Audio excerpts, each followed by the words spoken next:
Hi పిల్లలు, అమ్మమ్మ కథలకు స్వాగతం.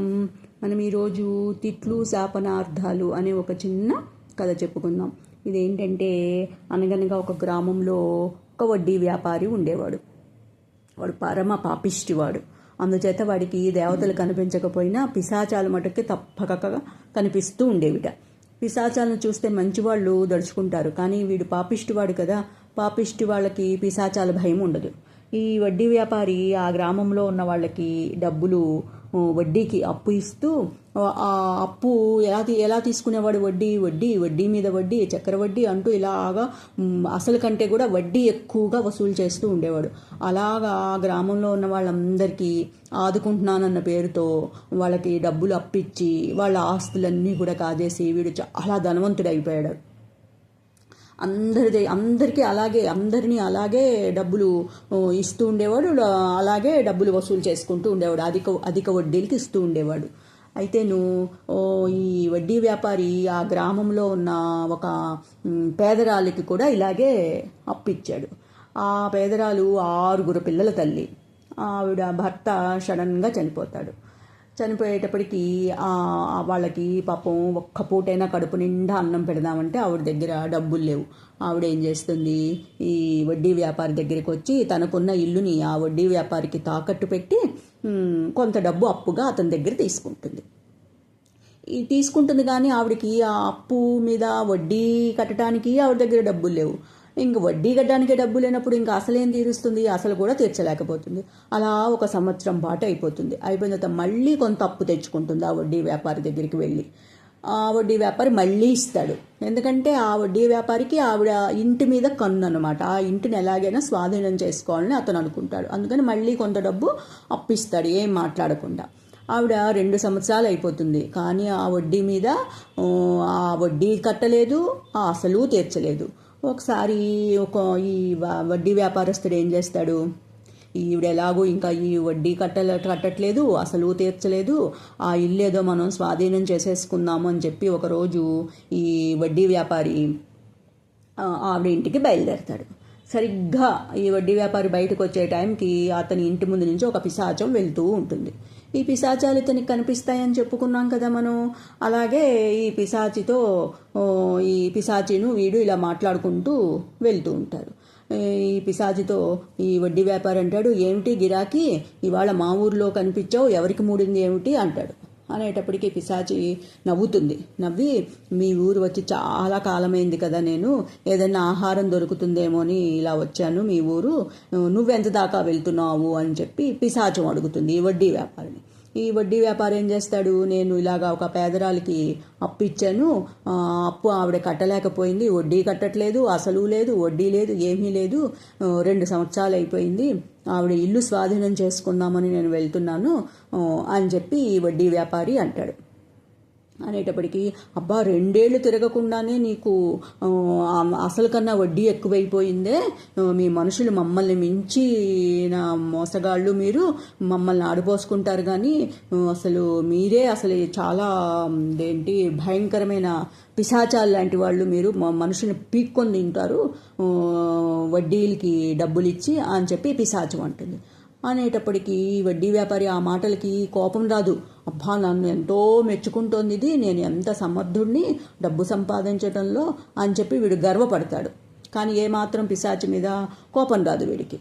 అలా వాళ్ళు మాట్లాడుకుంటూ కొంత దూరం వెళ్ళేటప్పటికి ఒక ఇంట్లోంచి ఒక స్త్రీ ఒక ఆవిడ తల్లి తన కొడుకు మీద అరుస్తూ ఉంటుంది, కోప్పడుతుంటుంది. ఏమని, ఒరే అసలు నీకు జాగ్రత్త లేదా ఏమిట్రా, తలుపులు ముయ్యమని ఎన్నిసార్లు చెప్పాను, జాగ్రత్తగా ఉండమని ఎన్నిసార్లు చెప్పినా తలుపులు సరిగ్గా ముయ్యవు, అసలు చూడు ఆ మాయదారి పిల్లి కాస్త వచ్చి ఆ పాలు పెరుగు అన్నీ తినేసిపోయింది, నీకు ఎన్నిసార్లు చెప్పినా ఇంతే, అసలు నిన్ను పిశాచం మింగా, అసలు నీకు బుద్ధి లేదు అని చెప్పి ఆ తల్లి ఆ కొడుకుని కోప్పడుతుండేటప్పటికీ ఈ వడ్డీ వ్యాపారి నవ్వుతూ పిశాచం వైపు తిరిగి, చూడు నీకు మంచి ఆహారం దొరికింది, ఆవిడ కొడుకుని పిశాచం మింగా అంటోంది, వెళ్ళి మింగేసిరా అంటాడు.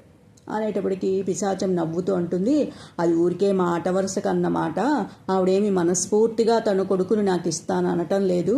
ఇంత అనుభవం ఉన్నవాడిని నాకు ఆ పాటి తెలియదా ఏంటి? ఎవరు మనస్ఫూర్తిగా అంటున్నారు, ఎవరు శాపనార్థాలు పెడుతున్నారు, ఎవరు కోప్పడుతున్నారు, ఎవరు ఊరికే తిట్టుతున్నారు అన్న సంగతి నాకు తెలుసు. ఆవిడేమి తన కొడుకుని మనస్ఫూర్తిగా అనలేదు, ఏదో వాడు అజాగ్రత్తగా ఉన్నాడని చెప్పి కోప్పడుతూ మాట వరుసకి అలా అంది కోపంగాను, అంతేను అంటుంది పిశాచం. అని మళ్ళీ వాళ్ళు అలా మాట్లాడుకుంటూ ఇంకొంచెం దూరం వెళ్తారు. వెళ్ళేటప్పటికి అక్కడ ఇంకో ఇంట్లోంచి భార్యాభర్తలు ఇద్దరు దెబ్బలాడుకోవటం, తిట్టుకోవటం వినిపిస్తుంది. ఒకళ్ళనొకళ్ళు తిట్టుకుంటూ ఉంటారు. ఆ తిట్టుకోవడంలో ఒకళ్ళు నిన్ను పిశాచం మింగ అంటే నిన్ను పిశాచం మింగ అని చెప్పి ఇద్దరు అనుకుంటారు.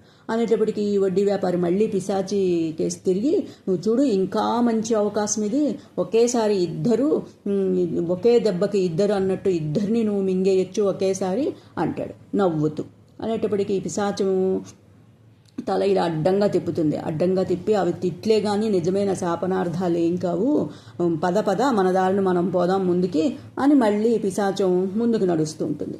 ఈ వడ్డీ వ్యాపారి కూడా ముందుకు వెళ్తూ ఉంటాడు. అలా కొంచెం దూరం వెళ్ళేటప్పటికి ఈ అప్పిచ్చిన పేదావిడ ఇల్లు, అప్పు తీసుకుంది కదా ఆవిడ ఇల్లు వస్తుంది. వచ్చేటప్పటికి ఈ వడ్డీ వ్యాపారి ఏం చేస్తాడు, అక్కడ ఆగి ఆ ఇంటి తలుపు కొడతాడు. కొట్టేటప్పటికి ఆవిడ లోపల నుంచి వచ్చి తలుపు తీస్తుంది. తలుపు తీసి ఈ వడ్డీ వ్యాపారిని చూసి, అయ్యో అదేంటి నాయనా నువ్వు ఇక్కడ దాకా వచ్చావు ఏమిటి అని చెప్పి పలకరిస్తుంది. పలకరించేటప్పటికి ఏం లేదు పిన్ని, నీ బాకీ అసలు చేరి అదేంటి వడ్డీ అంతా కలిపి చక్రవడ్డీ అవన్నీ లెక్క చూస్తే నువ్వు తీసుకున్న అప్పు చాలా ఎక్కువైపోయింది. నువ్వు ఈ ఇల్లు అయితే నాకు తాకట్టు పెట్టావు. ఈ రెండు సంవత్సరాల్లో కొంచెం కూడా కొంత డబ్బులు కూడా నాకు నువ్వు తీర్చలేకపోయావు. నువ్వు మాత్రం ఎక్కడి నుంచి తెస్తావులే పిన్ని, అందుకని ఇంటి ధరకి బాకీకి సరిపోతుంది. అందుచేత నువ్వు ఇల్లు ఖాళీ చేసి నాకు అప్పచెప్పితే నేను స్వాధీనం చేసుకుంటాను, నీ బాకీ చెల్లు చేస్తాను అని చెప్పి నెమ్మదిగా మెత్తగా ఈ వడ్డీ వ్యాపారి ఆమెతో చెప్తాడు. ఆమెతో అలా చెప్పేటప్పటికి ఆవిడికి బాగా ఒళ్ళు మండిపోయి, అదేంటి నీ కడుపు కాల, నిన్ను పిశాచం మింగ, అదేంటి నాకు ఇచ్చిన అప్పెంతరా, అసలు ఈ ఇల్లు ఖరీదంతా, నువ్వు నాకు ఇచ్చిన అప్పెంత, ఆ అప్పుకి ఈ ఇల్లు సరిపోతుందంటావా, అసలు నీ ఆశకి అంతు లేదా ఏంటి, ఉండు నీ పని చెప్తాను అని చెప్పి ఆవిడ కోపంగా లోపలికి వెళ్తుంది. లోపలికి వెళ్ళేటప్పటికి ఆవిడ ఇలా వెనక్కి లోపలికి వెళ్ళిందో లేదో మరుక్షణం ఈ పిశాచి ఏం చేస్తుంది, ఈ వడ్డీ వ్యాపారిని గుటుక్కున మింగేసి తన దారిని తను వెళ్ళిపోతుంది. ఈ లోపలికి వెళ్ళిన ఆవిడ ఈ వడ్డీ వ్యాపారి బుద్ధి చెప్దాము అని చెప్పి ఆవిడేం చేస్తుంది, ఇంట్లో ఉన్న ఒక చీపురు కట్టని తీసుకొస్తుంది. వీడిని బాగా బాదుదాము, వీడికి ఆశ ఎక్కువైపోయింది, వీడిని బాగా దేహశుద్ధి చేయాలి అని చెప్పి ఆవిడ చాలా కోపంగా చీపురు కట్ట తీసుకొని బయటకు వస్తుంది. బయటకు వచ్చేటప్పటికి ఏముంది, వీధిలో ఈ వడ్డీ వ్యాపారి కనిపించడు. ఆ వీధి అటు ఈ చివరి నుంచి ఆ చివరికి ఒకసారి అటు ఇటు చూస్తుంది. మొత్తం వీధంతా నిర్మానుష్యంగా కనిపిస్తుంది, ఎక్కడా ఈ వడ్డీ వ్యాపారి కనిపించడు. అయ్యో అదేంటి, ఇప్పుడే కదా వడ్డీ వ్యాపారి నాతో మాట్లాడాడు, అప్పుడే అంత తొందరగా ఈ వీధి దాటి ఎక్కడికి వెళ్ళిపోయాడు, చాలా ఆశ్చర్యంగా ఉంది, అంత తొందరగా వెళ్ళిపోయాడు అని చెప్పి ఆవిడ ఏం చేస్తుంది, పీడా పోయింది, మళ్ళీ అడిగినప్పుడు చూసుకోవచ్చులే, వీడి ఆశ మండిపోను అని చెప్పి ఆవిడ తిట్టుకుంటూ లోపలికి వెళ్ళి తలుపేసేసుకుంటుంది. అందుకే ఎప్పుడూ కూడా మనం ఈ తిట్లు అనేవి, ఇట్లాంటి పిచ్చి తిట్లు, ఇట్లాంటి తిట్లు ఎప్పుడు మనం పెద్దవాళ్ళు చిన్నవాళ్ళని తిట్టకూడదు, చిన్నవాళ్ళు వాళ్ళల్లో వాళ్ళు కూడా ఇలా తిట్టుకోకూడదు. పిల్లలు ఆడుకుంటున్నప్పుడు కానీ కూడా ఎవరు కూడా ఇట్లాంటి తిట్లు తిట్టకూడదు. ఇట్లా తిట్లు తిట్టకూడదు అని చెప్పటం కోసమే పెద్దవాళ్ళు ఇట్లాంటి కథని సృష్టించారనమాట. ఈ కథని మనకి అలా పెద్దవాళ్ళు చిన్నవాళ్ళకి అలా చెప్పుకుంటూ వస్తున్నారు. అందుకని మనం ఎప్పుడూ కూడా ఇట్లాంటి తిట్టుకోకండి, సరేనా మరి? ఓకే, కథ కంచికి మనం ఇంటికి. Bye bye, good night.